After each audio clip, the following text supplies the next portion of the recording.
H5P est une série d'activités ou de ressources possibles intégrées à Moodle. Vous pouvez créer un genre de PowerPoint interactif, faire des collages d'images pour un cours ou faire des activités à embranchement ou des quiz. En fait, plusieurs possibilités s'ajoutent avec H5P. Pour voir des exemples, vous pouvez aller sur le site internet H5P. Pour créer, modifier ou supprimer un H5P, vous n'avez pas besoin d'être en mode édition. Vous avez cette option dans le plus juste ici et dans Banque de contenu. En allant dans Banque de contenu, vous allez avoir les H5P du cours. Pour en ajouter un, vous allez dans Ajouter et vous allez chercher le 5HP qui vous convient. Par la suite, vous allez modifier ce 5HP-là.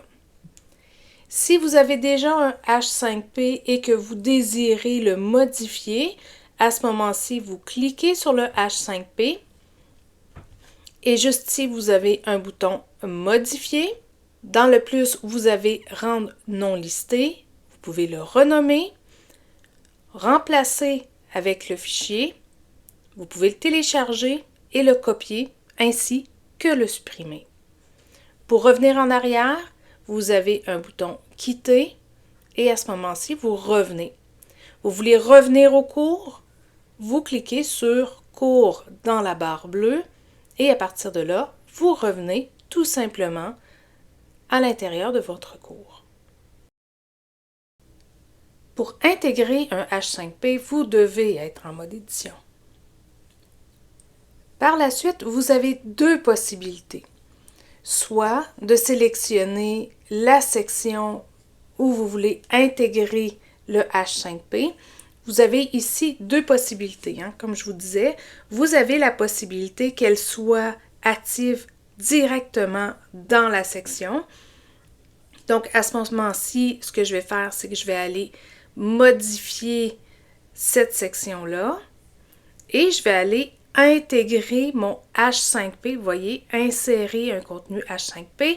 Donc, je vais aller insérer, je vais parcourir et je vais y aller à partir de ma banque de contenu parce que je sais que c'est là que je l'ai placée. À partir de là, je vais pouvoir la sélectionner, sélectionner ce fichier, insérer le H5P et automatiquement, le H5P va être intégré dans ma section. Ça, c'est la première façon, une des façons en fait, de faire. La deuxième façon est d'aller insérer le H5P. Donc, je reviens dans ma section et là, ce que je vais faire, c'est que je vais venir appuyer sur le petit plus et je vais aller chercher une activité ou une ressource. Je vais aller ajouter H5P. Je vais lui donner un nom. Et à partir de là, je vais pouvoir ici ajouter mon H5P soit dans la description ou soit dans le fichier juste ici. L'avantage qu'il y a ici, c'est que je peux aller jouer dans mes paramètres, ce que je ne pouvais pas tantôt lorsque je suis allée juste aller mettre mon H5P. Donc, quand je veux juste aller mettre un H5P, je n'ai pas besoin d'avoir d'informations sur est-ce que l'étudiant l'a consulté, est-ce que quel est le résultat des quiz à l'intérieur de mon H5P. À ce moment-là, je peux juste l'intégrer.